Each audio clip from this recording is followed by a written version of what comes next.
Assalamualaikum warahmatullahi wabarakatuh. Sahabat beriman, syukur alhamdulillah kita bisa bertemu kembali di channel ini. Harapan saya semoga saudaraku semua yang sedang menonton video ini selalu diberikan kesehatan, diampuni dosa-dosanya, baik yang disengaja maupun tidak disengaja.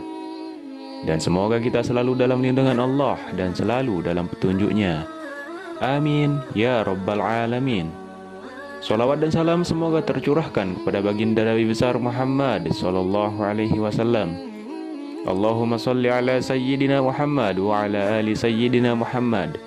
Semoga kita semua mendapatkan syafaatnya beliau pada hari kiamat nanti. Amin ya rabbal alamin. Sahabat beriman, Surah Al-Fatihah merupakan surah pertama yang ada di dalam Al-Quran yang terdiri atas 7 ayat. Al-Fatihah masuk dalam golongan surah Makkiyah. Di dalamnya terkandung makna yang sangat dalam. Salah satunya berbicara mengenai sifat-sifat Allah sebagai zat yang Maha Esa, satu-satunya Tuhan untuk semua makhluk di muka bumi. Wujud hakiki pengorbanan dan kemerdekaan. Al-Fatihah memiliki nama lain yaitu As-Sab'ul Mathani, yang bermakna 7 yang berulang-ulang. Dinamakan demikian karena ayatnya yang berjumlah 7 dan dibaca berulang-ulang dalam salat. Ayat ini setiap hari dibaca 17 kali dalam sholat fardu. Sholat tahajud setiap malam setidaknya 11 kali beserta sholat witir. Sholat duha sekurang-kurangnya 8 kali. Salat sunnah rawatib qabliyah 10 kali, ba'diyah 8 kali.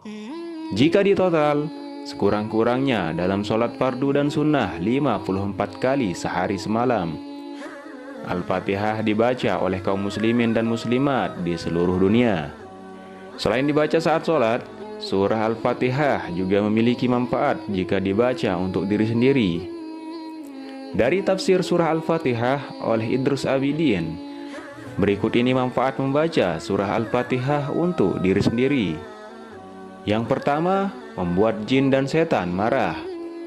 Untuk menyembuhkan pasien yang terkena gangguan jin atau sihir, biasanya akan dibacakan ayat-ayat Al-Quran, termasuk surah Al-Fatihah.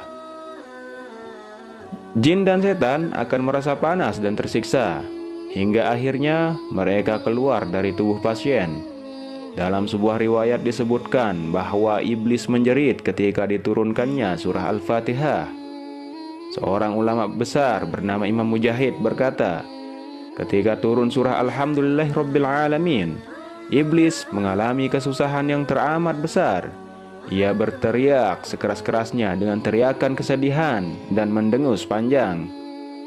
Maka barang siapa berteriak keras dan mendengus, berarti ia dilaknat.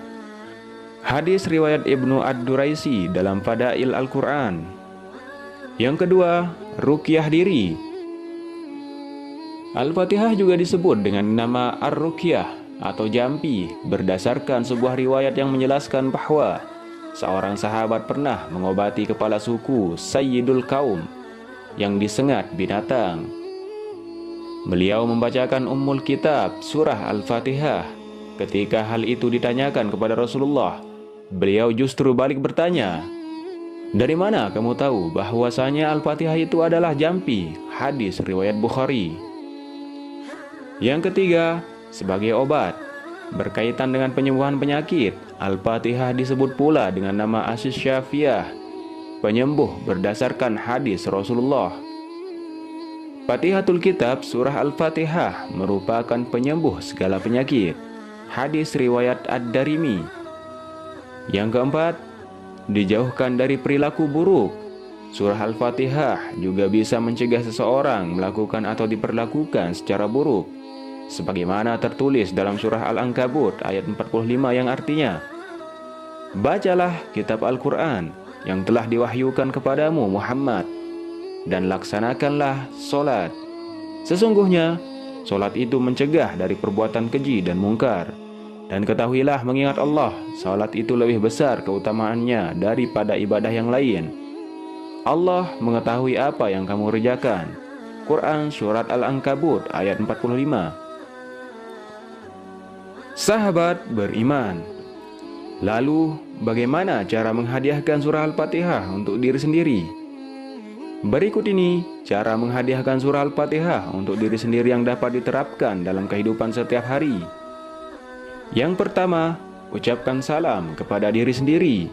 Yang kedua, sebutlah nama diri secara lembut sebanyak 3 kali. Kemudian, sentuhlah dada kiri di mana tempatnya jantung berada di dalam tubuh sahabat dengan menggunakan tangan kanan sembari mengucapkan Alhamdulillah. Kemudian, ucapkan, aku menghadiahkan Al-Fatihah untuk diriku, lahir dan batinku sendiri. Ya Allah, jaga, lindungi, dan rawat hamba-Mu ini dari segala kebatilan. Limpahkanlah segala kebajikan dan rahmat yang Kau miliki. Lalu bacakan surah Al-Fatihah untuk diri sendiri sebanyak 1 kali. Wallahu a'lam bishawab. Wassalamualaikum warahmatullahi wabarakatuh.